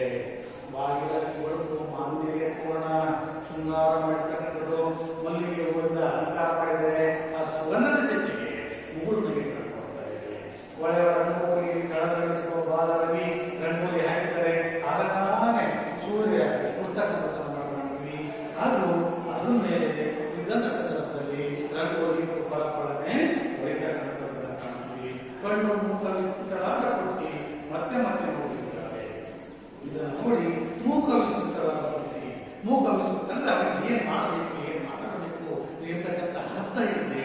ಆಶ್ಚರ್ಯಚಕಿತರಾಗಿ ಅದರಿಂದ ನೋಡ್ತಿದ್ದಾರೆ, ಮತ್ತೆ ಮತ್ತೆ ಪುನಃ ಇದೇನು ಅವರಿಗೆ ಅರ್ಥ ಆಗ್ತಿಲ್ಲ. ಹಾಗಾಗಿ ಅವರಿಗೆ ಅದನ್ನ ವಿಷಯ ಗೊತ್ತಿಲ್ಲ, ಸಹಜನೇ ಗೊತ್ತಿಲ್ಲ, ಸಂಭ್ರಮನೇ ಗೊತ್ತಿಲ್ಲ. ಪಾಪ ತನ್ನ ಕೆಲಸವನ್ನು ಮಾಡ್ತಾ ಮೂಲೆಗೆ ಹೋಗಿದ್ದಾರೆ. ಕಣ್ಣು ಮೂಕವಿಸುತ್ತಲಾದ ಕೊಟ್ಟಿ ಮತ್ತೆ ಮತ್ತೆ ಇದು ಏನಾಗ್ತಾ ಇದೆ, ಏನೋ ಮಾಡ್ತಾ ಇದ್ದಾರೆ ಅಂತೇಳಿ ಏನು ಅರ್ಥ ಆಗ್ತಾ ಇಲ್ಲ. ಪ್ರಪಂಚದ ಪ್ರತಿನೇ ಇಲ್ಲ. ಶೋಷಣೆ ಆಗ್ತದೆ. ತನ್ನ ಕೆಲಸದಲ್ಲಿ ತಾನು ಮುಳುಗಿರೋದನ್ನ ಕಾಣ್ತೀವಿ. ಗುಡಿಸಲಿನಲ್ಲಿ ಗೂರುತ್ತ ಅಮ್ಮ ಮಲಗಿದ್ದಾಳೆ, ಗುಡಿಸಿನಲ್ಲಿ ಅಮ್ಮ ಮಲಗಿದ್ದಾಳೆ. ಅವಳಿಗೆ ಗೂರುತ್ತ ಕೆಮ್ಮತ್ತಿದೆ, ಅಮ್ಮ ಕೆಮ್ಮತ್ತಿದೆ, ಮಲಗಿದ್ದಾಳೆ. ಕೂತು ಬಿದ್ದ ಸೀರೆಯಲ್ಲಿ ಬಾಲಗಳಿಸೊಳಗಿದ್ದಾನೆ. ಅವಳಿಗೆ ಹಾಕೊಡಲಿಕ್ಕೆ ಒಂದ್ ಜೊತೆ ಅಪ್ಪಂತ ಬಟ್ಟೆನೂ ಕೂಡ ಇಲ್ಲ, ಒಳ್ಳೆಯ ಸೀರೆನೂ ಕೂಡ ಇಲ್ಲ. ಹಾಗಾಗಿ ಗುಡಿಸದಲ್ಲಿ ಕೆಮ್ಮತ್ಕೊಂಡು ಕೆಮ್ಮತ, ಆಮೇಲೆ ಭಯ ಕೈಯಿಸ್ತ ನಮಗೆ ಒಂಥರ ಕಫ ಕಾಯಿಲೆದಾಗ ಕೆಮ್ಮು ಹಾರಿಸಿ ನಮ್ಮ ಮೈಗಳ ಗುಡಿಸದಲ್ಲಿ ತೂತು ಬಿದ್ದ ಸೀರೆ, ಮೈ ಮೇಲೆ ಹಾಕಿಕೊಂಡಿರ್ತಕ್ಕಂಥ ಸೀರೆನೂ ಕೂಡ ಅವರು ಚೆನ್ನಾಗಿದೆ. ಆ ಸೀರೆಯಲ್ಲಿ ಅದರಲ್ಲಿ ಕೂತಿರ್ತಕ್ಕಂಥ ಸೀರೆಯಲ್ಲಿ ಕಾಣ್ತಾ ಇದ್ದಾನೆ. ಸುಣ್ಣ ಕಾಣದ ಗೋಡೆಗಳು ಮುಖ ಮುಚ್ಚಿಕೊಂಡಿವೆ. ಈ ಯಾವ ಬಿಸಿಲಿನ ಮನೆಗಳಿಗೆ ಎಷ್ಟು ವರ್ಷ ಆಯ್ತೋ ಏನು ಯಾಕೆ ಅವರಷ್ಟು ಬಡತನದಲ್ಲಿರ್ತಕ್ಕಂಥವ್ರು, ಹೆಣ್ಣು ಮಕ್ಕಳು ಇರ್ತಕ್ಕಂಥವ್ರು ಶೋಷಣೆಗೆ ಒಳಗಾಗಿರ್ತಕ್ಕಂಥದ್ದು. ಯಾವುದೇ ಆರ್ಥಿಕ ಸೌಲಭ್ಯ ಇರೋದಿಲ್ಲ, ಊಟ ಮಾಡಲಿಕ್ಕೆ ಊಟ ಇರೋದಿಲ್ಲ, ವಾಸ ಮಾಡಲಿಕ್ಕೆ ಮನೆ ಇರೋದಿಲ್ಲ. ಹೋಗಿ ಇರ್ತಕ್ಕಂಥ ಮನೆ ಕೂಡ ಸುಂದರ ಮಾಡಿಕೊಂಡು ಸ್ವಚ್ಛವಾಗಿರ್ಕೊಂಡು ಸುಣ್ಣ ಬರ್ತಕ್ಕಂಥ ಶಕ್ತಿನೂ ಕೂಡ ಇಲ್ಲ. ಯಾಕೆ ಅಂದ್ರೆ ಅಮ್ಮ ಕಾಯಿಯಿಂದ ಬರುತ್ತಿದ್ದಾರೆ. ಆ ತಾಯಿಯನ್ನು ನೋಡ್ಕೊಳ್ತಾ ಇವಳು ಆ ತಾಯಿಗೆ ಬೇಕಾಗಿರತಕ್ಕಂಥ ಎಲ್ಲ ಮೂಲಭೂತ ಸೌಲಭ್ಯಗಳನ್ನ ಒದಗಿಸ್ತಕ್ಕಂಥ ಕೆಲಸವನ್ನ ಇನ್ನೂ ಒಂದು 10 ವರ್ಷದ ಮಗು ಮಾಡಬೇಕಾಗಿದೆ. ಇದು ನಿಜವಾಗ್ಲೂ ಕೂಡ ಸಮಾಜದಲ್ಲಿ ಆಗ್ತಕ್ಕಂಥ ಹೆಣ್ಣಿನ ಶೋಷಣೆ. ಗುಡಿಸಲಿನಲ್ಲಿ ಕೂರುತ್ತ ಅಮ್ಮ ಮಲಗಿದ್ದಾರೆ, ತೂತು ಬಿದ್ದ ಸೀರೆಯಲ್ಲಿ ಬಾಲರವಿ ಸೊರಗಿದ್ದಾನೆ. ಸುಣ್ಣ ಕಾಣದ ಗೋಡೆಗಳು ಮುಖ ಮುಚ್ಚಿಕೊಂಡಿವೆ. ಕತ್ತಲೆ ಗವ್ಯೆಯೊಳಗೆ ಬರಲು ವಸಂತ ಕತ್ತಲೆ ಗುಳಿಗೆ ಗವ್ಯ ಎನ್ನುವ ವಿಷಯದೊಳಗೆ ಕತ್ತಲು ಕತ್ತಲೆ ಸ್ವಲ್ಪ ಕೂಡ ಬೆಳಕು ಆ ಗುಳಿಯೊಳಗೆ ಬೀಳ್ತಾ ಇಲ್ಲ. ಆ ಬಿಸಿಲೊಳಗೆ ಎಲ್ಲಿಯೂ ಕೂಡ ಬೀಳ್ತಾ ಇಲ್ಲ. ಬರಲು ವಸಂತ ಆ ಚಂದ್ರ ಸೂರ್ಯನೂ ಕೂಡ ಹೊರಗಡೆ ಬರೋದಕ್ಕೆ ಭಯ ಆಗಿದೆ, ಬೆದರಿಕೆ. ಕಮ್ಮಾರನ ಕುಲ್ಮೆ ಉಳಿಯಲಿಲ್ಲ, ಕುಂಬಾರನ ತಿಗುರಿ ತಿರುಗಲಿಲ್ಲ, ನೇಕಾರ ಮಗ್ಗ ಉಸಿರಾಡಲಿಲ್ಲ, ಕೇರಿಯಮ್ಮ ಒಲೆ ಹೋಗ್ತಿರಲಿಲ್ಲ. ಇವರ ಇವರಿಗೆ ಬೆಳಕಿನ್ನೂ ಕೂಡ ಬರ್ತದೆ. ಯಾಕೆ ಬರ್ತದೆ ಅಂದ್ರೆ ಶೋಷಣೆ ಆಗ್ತದೆ. ಸಮಾಜದಲ್ಲಿ ಅಸಮಾನತೆ ಇರ್ತಕ್ಕಂಥದ್ದನ್ನ ನಾವು ಕಾಣ್ತೀವಿ. ಶ್ರೀಮಂತರು ಜುಂಬಳಿಯಿಂದ ಜೀವನ ಮಾಡ್ತಾ ಇರ್ತಾರೆ. ಈ ಮಧ್ಯಮ ವರ್ಗದವರು ಅಥವಾ ಬಡತನದ ರೇಖೆಗಿಂತ ಕೆಳಗಿರ್ತಕ್ಕಂಥವರು 3 ಹೊತ್ತು ಸೇರಿದೆ ಸ್ವರ್ತಕ್ಕಂಥದ್ದನ್ನ ಕಾಣ್ತೀವಿ. ಕುಮಾರ ಕುಲುಮೆ ಉಳಿದಿಲ್ಲ, ಕುಮಾರ ಮಾಡಿರ್ತಕ್ಕಂಥ ಕುಲುಮೆ ಇರುತ್ತಲ್ಲ, ಕುಲುಮೆ ಉಳಿತಾ ಇಲ್ಲ. ಯಾಕೆ ಉಳಿತಾ ಇಲ್ಲ ಅಂದ್ರೆ ಅವರಿಗೆ ಸೌಲಭ್ಯ ಇಲ್ಲ. ಕುಂಬಾರನ ತಿಗುರಿ ಅಂದ್ರೆ ಕುಂಬಾರ ಬಳಕೆ ಮಾಡೋದಕ್ಕೆ ಒಂದು ವಸ್ತು ಇರ್ತದೋ ಸುತ್ತ ತಿರುಗ್ತಾ ಇರುತ್ತೆ. ಹಾಗಾಗಿ ಮಣ್ಣಿಟ್ಟು ಬಳಕೆಯನ್ನು ಮಾಡೋದನ್ನ ಕಾಣ್ತೇವೆ. ಕಮ್ಮಾರ ಗೊತ್ತಲ್ಲ, ಕಬ್ಬಿಣದ ಕೆಲಸವನ್ನು ಮಾಡತಕ್ಕಂಥವನು ಕುಡುಗಲು, ಮಚ್ಚು, ಕೂಡ, ಕುಂಟೆ ಅವನ್ನೆಲ್ಲ ಕಬ್ಬಿಣದ ವಸ್ತುಗಳನ್ನ ಚೂಪಾಗಿ ಮಾಡತಕ್ಕಂಥವನ್ನ ಕುಲುಮೆ. ಕುಲುಮೆ ಅಂದರೆ ಗಾಳಿಯನ್ನು ಕೂತಕ್ಕಂಥದ್ದು. ಉಳಿತಾ ಇಲ್ಲ, ಉಳಿಯಲಿಲ್ಲ. ಕುಂಬಾರ ತಿಗುರಿ ತಿರುಗಲಿಲ್ಲ. ತಿಗುರಿ ಅಂದ್ರೆ ನಾವು ತಿರುಗಿಸ್ತಕ್ಕಂಥ ವಸ್ತು ಇರುತ್ತೆ, ಅದು ತಿರುಗಲಿಲ್ಲ. ನೇಕಾರ ಉಸಿರಾಡಲ್ಲ. ನೇಕಾರ ಅಂದ್ರೆ ಬಟ್ಟೆಯಿಂದ ಹೇಗೆ ಮಾಡತಕ್ಕಂಥ ಮಗ್ಗ ಇರುತ್ತೆ. ನಾವು ಮಗ್ಗದ ಸೇವೆ ಮಾಡ್ತೇವೆ ನೋಡ್ಬೋದಲ್ಲ, ಅಥವಾ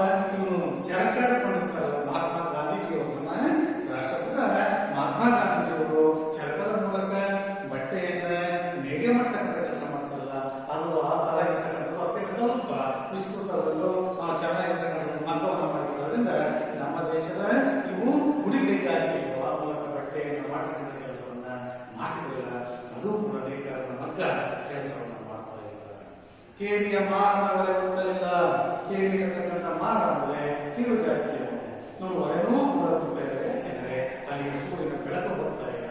ಇವರು ಇನ್ನೂ ಕೂಡ ಬಡವರಾಗಿ ಹೋಗಿದ್ದಾರೆ. ಒಂದು ಊಟ ಸಿಗಲು ಕೂಡ ಇವರಿಗೆ ಕಷ್ಟ ಆಗೋದನ್ನ ನಾವು ಕಾಣ್ತೇವೆ. ನಮ್ಮ ಇಲ್ಲ, ಕುಂಬಾರನ ಕಿವಿರಿಲ್ಲ, ನೇಕಾರನ ಮತವಸ್ತುಗಳಿಲ್ಲ, ಕೇಂದ್ರೀಯ ಮಾರ ಹೊರೆ ಹೋಗಿಲ್ಲ. ಇವರ ವಸಂತ ಮುಖ ವಸಂತ ಮುಖವನ್ನು ತೋರಿಸಿಲ್ಲ. ಅವರಿಗೆ ಅಭಿವೃದ್ಧಿ ಆಗಲಿಕ್ಕೆ ಇಲ್ಲ. ಉಳಿಸರೊಳಗೆ ಬರಲು ವಸಂತ ಎಂದಿದ್ದಾನೆ. ಆದರೆ ಯಾಕೆ ವಸಂತ ಬಂದು ಮುಖವನ್ನು ತೋರಿಸ್ತಿಲ್ಲ ಎಂತಕ್ಕಂಥ ಪ್ರಶ್ನೆಯನ್ನ ಇಲ್ಲಿ ಹಾಕ್ತಾ ಇದೆ. ಉಳಿಸರೊಳಗೆ ಬರಲು ವಸಂತ ಎಂದಿದ್ದಾನೆ. ಅವನಿಗೆ ಭಯ. ವಸಂತನಿಗೆ ಹೆದರಿಕೆಯಾದ ಅವನೇನು ಹೊಡೆಯುವುದು ಮಾಡ್ತಾರೆ ಅಂತ ಹೇಳಿ ಕಳೆದ ಚಿಂದಿ ಬಟ್ಟೆಗಳ ಕಂಡು ಅವನು ಬರೀತಾನೆ. ಅದರಿಂದ ಚಿಂದಿಯ ಬಟ್ಟೆ ಕಂಡು ಅಲ್ಲಿ ಒಳಗುವುದಕ್ಕೆ ಅವನಿಗೆ ಭಯ ಆಗ ಅಥವಾ ಅವನಿಗೆ ಸಮಾಜದ ಶೋಷಣೆ ಆಗೋದಕ್ಕೆ ಏನೇನು ಕಾರಣ ಅನ್ನೋದನ್ನು ಹೇಳ್ತಾರೆ. ಪೊಲೀಸರೊಳಗೆ ಬರಲು ವಸಂತನಿಗೂ ಕೂಡ ಭಯ ಆಗ್ತದೆ. ಪಾಪ ಅವ್ರ ವಸತಿಯನ್ನು ನೋಡಿ ಅನುಕಂಪ ಬರ್ತಿದೆ. ಹಾಗಾಗಿ ಅವರೊಳಗಡೆ ಹೋಗ್ತಾ ಇಲ್ಲ. ಪೊಲೀಸರೊಳಗೆ ಬರಲು ವಸಂತ ಎದ್ದಿದ್ದಾನೆ. ಅವನಿಗೆ ಭಯ ಆಗ್ತದೆ. ಕಳೆದ ಚಿಂದಿ ಬಟ್ಟೆಗಳ ಕಂಡು ಯಾಕೆ ಭಯ ಆಗ್ತದೆ? ಅವರು ಕೊಡ್ತಕ್ಕಂಥ ಅವರು ಹಾಕಿರ್ತಕ್ಕಂಥ ಬಟ್ಟೆಗಳು ನಲಗೋಗಿದ್ದಾವೆ, ಚಿಂದಿ ಚಿಂದಿಯಾಗಿದ್ದಾವೆ. ಹಾಗಾಗಿ ಅವರೇನಾದ್ರು ಈ ರೀತಿ ಸಮಸ್ಯೆ ಉಂಟಾಗ್ತಾರೆ. ಚಿಂದಿ ಬಟ್ಟೆಗಳ ಕಂಡು ಅವನು ಬರೀತಾನೆ. ಮೊರಕ ಉಂಟಾಗ್ತಾರೆ. ಅಯ್ಯೋ ಪಾಪ ಅಂತೇಳಿ ಆ ಭಾವನೆ ಉಂಟಾಗ್ತಾರೆ. ಪ್ರಶ್ನಿಸಿಕೊಳ್ಳುತ್ತಾರೆ ಹುಟ್ಟಿ ಮತ್ತೆ ಮತ್ತೆ ತಪ್ಪಿ ಅವರನ್ನು ಅವರು ಪ್ರಶ್ನೆ ಮಾಡ್ಕೊಳ್ತಿದ್ದಾರೆ. ಆ ಹುಟ್ಟಿ ಮತ್ತೆ ಮತ್ತೆ ನೆಲವನ್ನು ತಟ್ಟಿ ಪ್ರಶ್ನೆಯನ್ನ ಮಾಡ್ತಾರೆ. ಯಾಕೆ ನನಗೆ ವಸ್ತು ಹೋಗ್ತಾ ಇಲ್ಲ? ಯಾಕೆ ನಮಗೆ ಇನ್ನೂ ಕೂಡ ಈ ಒಂದು ಶೋಷಣೆ ಒಳಗಾಗಿ ನಮಗೆ ಸಮಾಧಾನ ಬರೋದೇ ಇದೆ? ನಮ್ಮ ಸಮಸ್ಯೆಗಳಿಗೆ ಪರಿಹಾರ ಸಿಗಲು ಯಾವಾಗ ಅಂತೇಳಿ ಅವರು ಈ ಸಮಾಜವನ್ನ ಪ್ರಶ್ನೆ ಮಾಡೋದ್ರ ಮೂಲಕ ಇಲ್ಲಿ ವಿಜಯಶ್ರೀ ಸರೋದ ಕವಿಯವರು ನಮ್ಮನ್ನೆಲ್ಲ ಪ್ರಶ್ನೆ ಮಾಡ್ತಿದ್ದಾರೆ. ಕುಡಿಸಿ ಬರೋದಕ್ಕೆ ವಸಂತನಿಗೆ ಹೇಗೆ ಆಗ್ತ ಅಥವಾ ಮೊರಕ ಉಂಟಾಗ್ತ, ಭಯ ಉಂಟಾಗ್ತ ಅಂತೇಳಿ ಪ್ರಶ್ನೆ ಮಾಡೋದಕ್ಕೆ ಅವರು ಪ್ರಯತ್ನವನ್ನ ಕೊಡ್ತಿದ್ದಾರೆ. ಮತ್ತೆ ಪ್ರಶ್ನೆಯನ್ನ ಮಾಡ್ತಾರೆ. ಇಷ್ಟು ಈ ಹೊಟ್ಟೆ ಕೊಡೋ ಅಭಿಯಾನಕ್ಕೆ ಸಂಬಂಧಪಟ್ಟಿರ್ತಕ್ಕಂಥ ಒಳ್ಳೆಯ ಅಂಗಳದಲ್ಲಿ ಮೈತುಂಬಿ ನಿಂತ ಮಾವಿನ ಮರಗಳು, ರೆಕ್ಕೆ ಬಿಚ್ಚಿ ಹಾರುವ ಹಕ್ಕಿಗಳು, ಮನದುಂಬಿ ಹಾಡುವ ಕೋಗಿಲೆಗಳು, ಕಡಲುಕ್ಕಿ ಹರಿಯುವ ಸಂಭ್ರಮ. ಗಿಡಕ್ಕೆ ಏನಾಗಿದೆ ಈ ಪುಟ್ಟ ಕೂದಲಿಗೆ? ಒಳ್ಳೆಯ ಅಂಗಳದಲ್ಲಿ ಮೈತುಂಬಿ ನಿಂತ ಮಾವಿನ ಮರಗಳಿದ್ದಾವೆ, ರೆಕ್ಕೆ ಬಿಚ್ಚಿ ಹಾಕತಕ್ಕಂಥ ಪಕ್ಷಿಗಳಿದ್ದಾವೆ, ಮನ ತುಂಬಿ ಆಡುವ ಕೋಗಿಲೆಗಳಿದ್ದಾವೆ, ಕಡಲು ಉಕ್ಕಿ ಉಕ್ಕಿ ಹರಿತಾ ಇದೆ. ಸಂಭ್ರಮ ಈ ಗಿಡಗೆ ಭೂಮಿಗೆ ಬರ್ತಾ ಇದೆ. ಆದರೆ ಇಂತಹ ಸಂಭ್ರಮ ಇರ್ತಕ್ಕಂಥ ಸಂದರ್ಭದಲ್ಲಿ ಹುಟ್ಟಿ ಏಕೆ ಸುಮ್ಮನೆ ಕೂತಿದ್ದಾಳೆ? ಒಳವರೆಗಿನ ಸಂಭ್ರಮದಲ್ಲಿ ಬಟ್ಟೆ ಮೇಲೆ ಬಣ್ಣದ ಚಿಟ್ಟೆ, ಒಳಗಡೆ ಹೊರಗಡೆ ಸಂಭ್ರಮದಿಂದ ಇದ್ದಾರೆ. ಆದರೆ ಆ ಬಟ್ಟೆಗಳ ಮೇಲೆ ಚಿಟ್ಟೆಯ ಹಾಕಾರ ಬಣ್ಣವನ್ನು ಹೊಂದಿದ್ದಾರೆ. ಚಿತ್ತಾರ ಬಿಡಿಸಿದ ನವಿಲಿನ ರೆಕ್ಕೆಯ ಮೇಲೆ ಎರಿಯ ಮೇಲೆ ಯಾರು ಬಣ್ಣವನ್ನು ಹೊಡೆದಿದ್ದಾರೆ. ಹೊರಗೆ ಇವಳು ಹಾಲುಗಳ ಮುಸುಳುತ್ತಿರುತ್ತಾರೆ. ನಾವು ಇವೆಲ್ಲ ಸಂಭ್ರಮ ಸಾಧನೆ ಸಂದರ್ಭದಲ್ಲಿ ಈ ಮಗು ಯಾಕೆ ಮೂಲವಾಗಿ ಕೂತಿದ್ದಾರೆ? ಬಾಗಿಲಲ್ಲಿ ಮಲ್ಲಿಗೆ ಒಲಿ ಬೀರುವ ಉಳುನಲ್ಲಿ ಬಾಗಿಲಲ್ಲಿ ಬರ್ತಕ್ಕಂಥ ಮಾವಿನ ತೋಡ ಹಾಕಿದರೆ ಗಾಳಿ ಆಚೆ ಈಚೆ ಬರ್ತಾ ಇರ್ತದೆ. ಅವರು ಮಲ್ಲಿಗೆ ಒಲಿ ಬೀರುವ ಉಳುನಲ್ಲಿ ಒಳೆವ ರಂಗೋಲಿ ಕಣಗಳಿಸುವ ಬಾಲವಿ ರಂಗೋಲಿ ಬಿಡಿಸಿದರೆ ಅವರ ಸೂರ್ಯನ ಕಿರಣ ಬಂತು. ಸೂರ್ಯ ಕಿರಣಗಳಿದೆ. ಇದನ್ನೆಲ್ಲ ನೋಡಿ ಆ ಪುಟ್ಟ ಕೋರಿ ಮುಖ ವಿಸ್ತೃತವಾಗಿ ಅದನ್ನೇ ಮಾತನಾಡುತ್ತೆ ನೋಡ್ತಾ ಇದ್ದಾರೆ. ಗುಡಿಸಲಲ್ಲಿ ಕೂತ ಅಮ್ಮ ಮಲಗಿದ್ದಾಳೆ. ಗುಡಿಸಲಲ್ಲಿ ಕೂತ ಕೂಗು ಕೆಮ್ಮನ್ನು ಹಾಕ್ತಾ ಅಮ್ಮ ಮಲಗಿದ್ದಾರೆ. ತೂತು ಬಿದ್ದ ಸೀರೆ ಬಾಲವಿಸುತ್ತಿದ್ದಾನೆ. ಆ ಸೀರೆ ಆ ತಾಯಿಯ ಸೀರೆ ತೂತು ಬಿದ್ದರಿಂದ ಅದರಲ್ಲಿ ಸ್ವರಗಳು ಬರ್ತಾ ಇಲ್ಲ. ಸುಣ್ಣ ಕಾರಣದ ಗೋಡೆಗಳು ಮುಖ ಮುಚ್ಚಿಕೊಂಡಿವೆ. ಸುಣ್ಣವನ್ನು ನೋಡದೇ ಇರತಕ್ಕಂಥ ಗೋಡೆಗಳು ಮುಖ ಮುಚ್ಚಿಕೊಂಡು ಆಗ್ತಾ ಇದ್ದಾವೆ. ಕತ್ತಲೆ ಮುಗಿಸೊಳಗೆ ಬರಲು ವಸಂತ ಹೇಳಿಕೆ. ಆ ವಸಂತ ಬರೋದು ಕೂಡ ನನಗೆ ಭಯ ಆಗ್ತಾ ಇದೆ. ಕಮ್ಮಾರನ ಕುಲುಮೆಯಿಂದ ಕಮ್ಮಾರ ಮಾಡಿರ್ತಕ್ಕಂಥ ಕುಲುಮೆ ಹೊತ್ಕೊಂಡು ಬಿಡ್ತಾ ಇಲ್ಲ. ಕುಂಬಾರನ ತಿಗುರಿ ತಿರುಗಲಿಲ್ಲ. ಕುಂಬಾರ ಮಾಡಿರ್ತಕ್ಕಂಥ ತಿಗುರಿ ತಿರುಗ್ತಾ ಇಲ್ಲ. ನೇಕಾರರ ಮಾತು ಉಸಿರಾಡ್ತಾ ಇಲ್ಲ. ಕೇರಿಯ ಮಾರನ ಬಲೆ ಹೋಗ್ತಾ ಇಲ್ಲ. ಇವರ ವಸಂತ ಗುಡಿಸಲೊಳಗೆ ಬರಲು ವಸಂತ ಎದುರಿದ್ದಾನೆ. ವಸಂತಿ ಗುಡಿಸಲೊಳಗೆ ಬರೋದಕ್ಕೆ ಏನಾದರೂ ಭಯ ಉಂಟಾತ ಅಥವಾ ಹರಿದ ಬಟ್ಟೆ ನೋಡಿ ಅವರಿಗೆ ನಡುಕ ಉಂಟಾತ? ಈ ಪ್ರಶ್ನೆಗೆ ಉತ್ತರ ಸಿಗ್ತಾ ಇಲ್ಲ. ಇನ್ನೂ ಕೂಡ ಸಮಾಜ ಎಷ್ಟು ವರ್ಷ ಈ ರೀತಿ ಇರಬೇಕು ಇರತಕ್ಕಂಥ ಪ್ರಶ್ನೆಯನ್ನ ಹೋರಿಯ ಮೂಲಕ ವಿಧಿಯ ಮೂಲಕ ಶ್ರೀ ಸಭಾಪತಿಗಳು ನಮಗೆ ಪ್ರಶ್ನೆಯನ್ನ ಹಾಕಿದ್ರೆ ಮೂಲ ಉದ್ದೇಶ ಅಂದ್ರೆ ಸಮಾಜದಲ್ಲಿರ್ತಕ್ಕಂಥವರೆಲ್ಲರೂ ಕೂಡ ಸಮಾನರು, ಎಲ್ಲರಿಗೂ ಸಮಾನತೆ ಬೇಕಾಗಿದೆ ಅನ್ನೋ ಮಾತನ್ನ ಹೇಳೋದಕ್ಕೆ ಪ್ರಯತ್ನವನ್ನ ಪಡುತ್ತಾರೆ. ಇಷ್ಟು ಈ ಪಠ್ಯಪುರಕ್ಕೆ ಸಂಬಂಧಪಟ್ಟಂತ ಪದ್ಯವಾಗಿದೆ. ಇಲ್ಲಿ ಇನ್ನ ಅಭ್ಯಾಸ ಪಾಠದ ಬಗ್ಗೆ ಗಮನಿಸಿದ್ರೆ ಕೇಳ್ಬೋದು.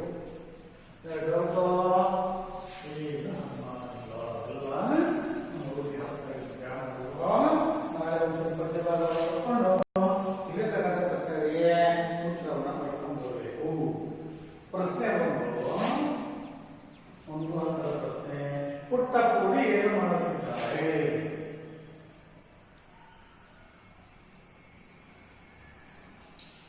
ಕೂಡಿ ಏನು ಮಾಡುತ್ತಿದ್ದಾರೆ?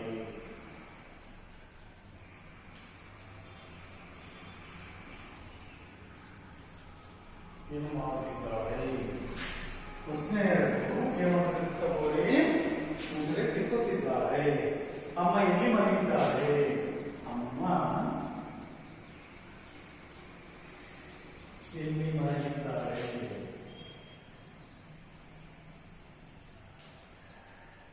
ಎಲ್ಲಿ ಮಲಗಿದ್ದಾರೆ? ಯಾರಿಗೆ ವಸಂತ ಮುಖ ತೋರಲಿಲ್ಲ?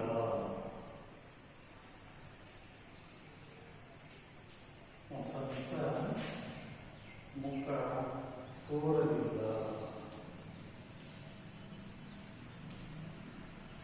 ಕೃತಿಯ ಪ್ರಶ್ನೆಗಳಾದವು.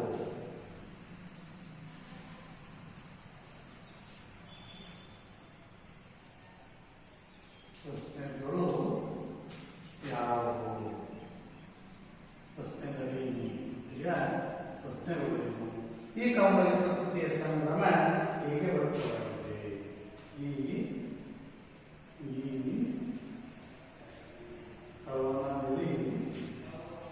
ಕವನದಲ್ಲಿ ಪ್ರಕೃತಿಯ ಸಂಭ್ರಮ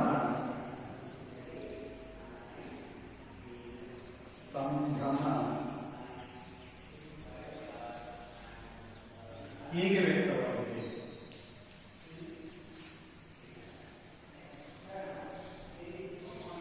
ಹೀಗೆ ವ್ಯಕ್ತವಾಗಿದೆ. ಪುಟ್ಟ ಕೂಡಿ ಏನು ಮಾಡುತ್ತಿದ್ದಾರೆ? ಪ್ರಶ್ನೆ ಒಂದು. ಪುಟ್ಟ ಕೂಡಿ ಮುಸುರೆ ತಿಕ್ಕುತ್ತಿದ್ದಾರೆ.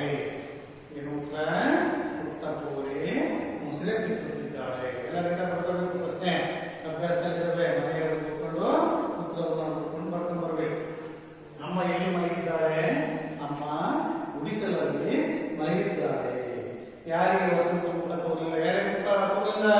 ಅಮ್ಮನಿಗೆ, ಆಮೇಲೆ ಕುಂಬಾರನಿಗೆ, ನೇಕಾರನಿಗೆ. ಅಮ್ಮನಿಗೆ ಸಂಬಾರ ಅಂದ್ರೆ ಯಾರು? ಕಬ್ಬಿಣದ ಕೆಲಸವನ್ನು ಮಾಡತಕ್ಕಂಥವನು ಕಮ್ಮಾರ. ಕುಂಬಾರ ಮಡಿಕೆ ಕೆಲಸವನ್ನು ಮಾಡತಕ್ಕಂಥವನು ನೇಕಾರ. ಮಕ್ಕಳ ಕೆಲಸವನ್ನು ಬಟ್ಟೆ ನೇಗೆ ಕೆಲಸ ಮಾಡ್ತಕ್ಕಂಥವನು ನೇಕಾರ. ಮೂವರು ಕೂಡ ವಸಂತ ಮುಖ ತೋರಿಲ್ಲ. ಹುಟ್ಟಿಯ ಪ್ರಶ್ನೆಗಳೇನು? ವಸಂತ ಯಾಕೆ ಬರಲಿಲ್ಲ ಅಂದರೆ ಗುಡಿಸಲೊಳಗೆ ಬರಲು ವಸಂತನಿಗೆ ಹೆದರಿಕೆಯಾಯಿತಾ? ಹೆದರಿದನೆ ಅಥವಾ ಹರಿದ ಚಂದಿ ಬಟ್ಟೆಗಳ ಕಂಡು ಅವನು ಬರಿಗಿದನೆ ಅಂತೇಳಿ ವಸಂತನಿಗೆ ಪ್ರಶ್ನೆಯನ್ನ ಕೇಳ್ತಾ ಇದ್ದಾರೆ. ಈ ಕಾಲದಲ್ಲಿ ಪ್ರಕೃತಿಯ ಸಂಭ್ರಮ ಹೇಗೆ ವ್ಯಕ್ತವಾಗಿದೆ? ಈ ಕಾಲದಲ್ಲಿ ಪ್ರಕೃತಿ ಸಂಭ್ರಮ ಹೇಗೆ ವ್ಯಕ್ತವಾಗಿದೆ? ಮೈಸೂರಿಗೆ ನಿಂತಿರ್ತಕ್ಕಂಥ ಮಾವಿನ ಮರಗಳು ಮರದ ಸಡಗರ ಸಂಭ್ರಮದಿಂದ ಕಾಣ್ತಾ ಇದ್ದಾವೆ. ಪಕ್ಷಿ ಪಕ್ಷಿಗಳ ರೆಕ್ಕೆಯನ್ನು ಬಿಚ್ಚಿ ಆಚೆ ಈಚೆ ಹಾರಾಡ್ತಾ ಇದ್ದಾವೆ. ಕೋಗಿಲೆ ಮನ ತುಂಬಿ ಹಾಡನ್ನ ಹೇಳ್ತಾ ಇದೆ. ಕಡಲುಕ್ಕಿ ಹರಿತಾ ಇದೆ. ಈ ಸಂಭ್ರಮ ಭೂಮಿ ಮೇಲೆ ಬಂದಿದೆ. ಆದರೆ ಹೇಳ್ತಕ್ಕಂಥ ರೀತಿಯಲ್ಲಿ ಪ್ರಕೃತಿಯ ವರ್ಣನೆ ಇಲ್ಲಿ ಆಗಿರ್ತಕ್ಕಂಥದ್ದು. ಇಷ್ಟು ಇವತ್ತಿಗೆ ಸಂಬಂಧಪಟ್ಟ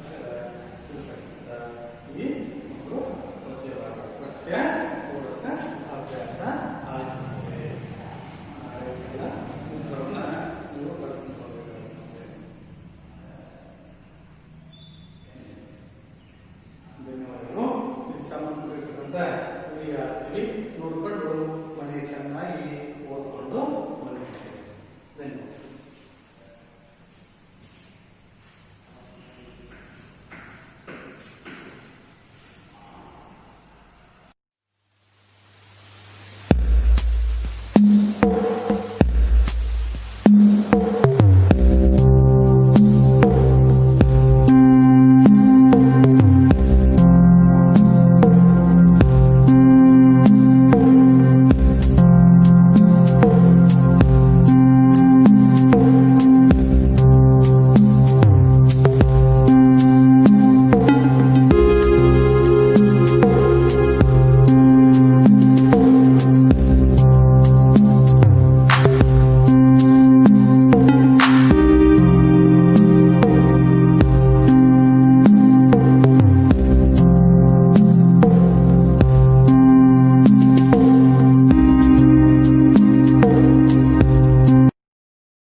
ಕವನ ವಸಂತ ಮುಖ ತೋರಲಿಲ್ಲ. ಕವಯಿತ್ರಿ ಶ್ರೀಮತಿ ವಿಜಯಶ್ರೀ ಸಬರದ್, ಸಂಗೀತ ಶ್ರೀ ಸುರೇಶ್ ಹೊದ್ಲೂರ್, ಗಾಯನ ನಾರಾಯಣ್ ಭಾಗವತ್ ಮತ್ತು ಅಕ್ಷತಾ ಮತ್ತು ಕಾವ್ಯ.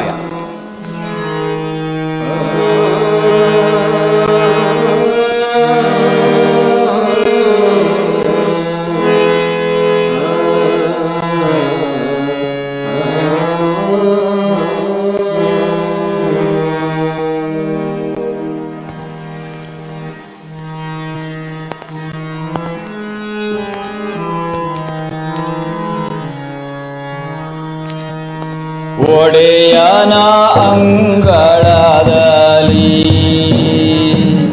ಒಡೆಯನ ಅಂಗಳದಲ್ಲಿ ಮೈ ತುಂಬಿ ನಿಂತ ಮಾವಿನ ಮರಗಳು, ರೆಕ್ಕೆ ಬಿಚ್ಚಿ ಹಾರುವ ಹಕ್ಕಿಗಳು, ಮನದುಂಬಿ ಹಾಡುವ ಕೋಗಿಲೆಗಳು, ಕಡಲುಕ್ಕಿ ಹರಿಯುವ ಸಂಭ್ರಮ ಇಳೆಗೆ.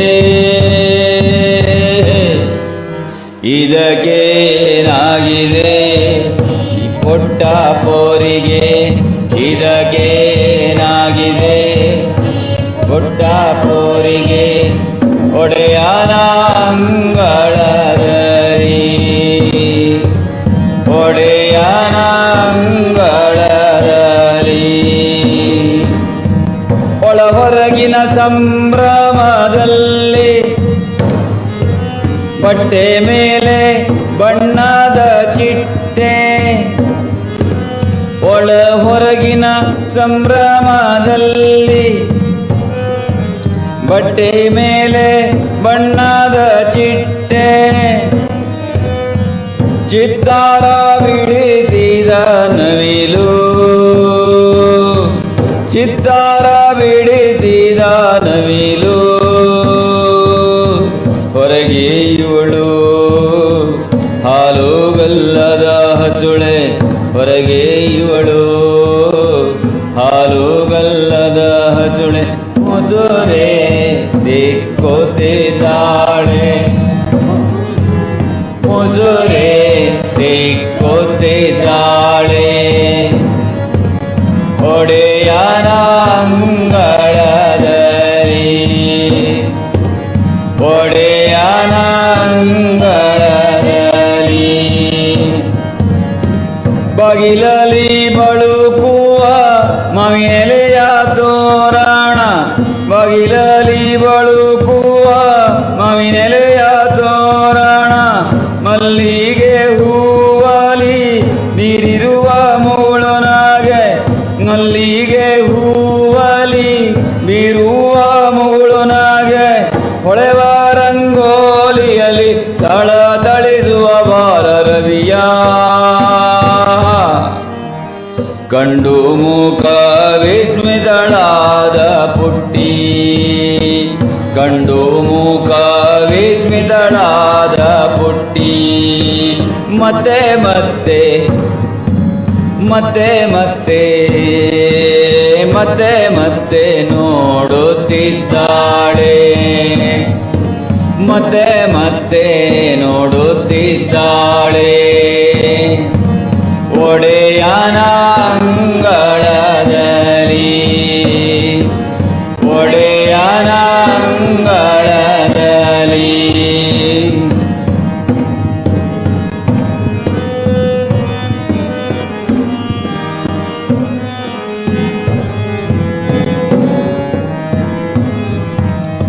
ಗುಡಿಸಿಲಿನಲ್ಲಿ ಗೂರುತ್ತ ಅಮ್ಮ ಮಲಗಿದ್ದಾಳೆ ತುತು ಬಿದ್ದ ಸೀರೆಯಲ್ಲಿ ಬಲರವಿ ಸೊರಗಿದ್ದಾನೆ ಗುಡಿಸಲಿನಲ್ಲಿ ಗೂರುತ್ತ ಅಮ್ಮ ಮಲಗಿದ್ದಾಳೆ ತುತು ಬಿದ್ದ ಸೀರೆಯಲ್ಲಿ ಬಲರವಿ ಸೊರಗಿದ್ದಾನೆ ಸುಣ್ಣ ಕಾಣದ ಗೋಡೆಗಳು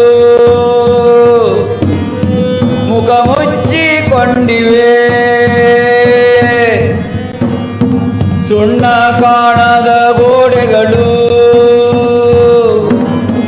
ಮುಖ ಮುಚ್ಚಿಕೊಂಡಿವೆ ಕತ್ತಲೆ ಗೌವೆನ್ನುವ ಗುಡಿಸಲೊಳಗೆ ಕತ್ತಲೆ ಗೌವೆನ್ನುವ ಗುಡಿಸಲೊಳಗೆ ಬರಲು ವಸಂತನಿಗೂ ಹೆದರಿಕೆ ಬರಲು ವಸಂತನಿಗೂ ಹೆದರಿಕೆ ಒಡೆಯನ ಅಂಗಳದಲ್ಲಿ ಒಡೆಯನ ಅಂಗಳದಲ್ಲಿ ಕಮ್ಮಾರನ ಕುಲುಮೆ ಉರಿಯಲಿಲ್ಲ ಕುಂಬಾರನ ತಿಗುರಿ ತಿರುಗಲಿಲ್ಲ ಕಮ್ಮಾರನ ಕುಲುಮೆ ಉರಿಯಲಿಲ್ಲ ಕುಂಬಾರನ ತಿಗುರಿ ತಿರುಗಲಿಲ್ಲ ನೇಕಾರನ ಮಗ್ಗ ಉಸಿರಾಡಲಿಲ್ಲ ಕಿರಿಯ ಮಾರನ ಒಲೆ ಹೊತ್ತಲಿಲ್ಲ ಕಿರಿಯ ಮಾರನ ಒಲೆ ಹೊತ್ತಲಿಲ್ಲ ಇವರಾರಿಗೂ ವಸಂತ ಮುಖ ತೋರಲಿಲ್ಲ ಇವರಾರಿಗೂ ವಸಂತ ಮುಖ ತೋರಲಿಲ್ಲ ಒಡೆಯನ ಅಂಗಳದಲ್ಲಿ ಒಡೆಯನ ಅಂಗಳದಲ್ಲಿ ಗುಡಿಸಲೊಳಗೆ ಬರಲು ವಸಂತ ಹೆದರಿದನೆ ಗುಡಿಸಲೊಳಗೆ ಬರಲು ವಸಂತ ಹೆದರಿದನೆ ಹರಿದ ಚಿಂದಿ ಬಟ್ಟೆಯ ಕಂಡು ಹರಿದ ಚಿಂದಿ ಬಟ್ಟೆಯ ಕಂಡು ಅವನು ಮರುಗಿದನೆ ಅವನು ಮರುಗಿದನೆ ಮರುಗಿದನೆ ಅವನು ಮರುಗಿದನೆ ಪ್ರಶ್ನಿಸಿಕೊಳ್ಳುತ್ತಾಳೆ ಪುಟ್ಟಿ ಪ್ರಶ್ನಿಸಿಕೊಳ್ಳುತ್ತಾಳೆ ಪುಟ್ಟಿ ಮತ್ತೆ ಮತ್ತೆ ಮತ್ತೆ ನೆಲವ ತಟ್ಟಿ ಮತ್ತೆ ಮತ್ತೆ ಮತ್ತೆ ನೆಲವ ತಟ್ಟಿ ಮತ್ತೆ ಮತ್ತೆ ಮತ್ತೆ ನೆಲವ ತಟ್ಟಿ ಮತ್ತೆ ಮತ್ತೆ ಮತ್ತೆ ನೆಲವ ತಟ್ಟಿ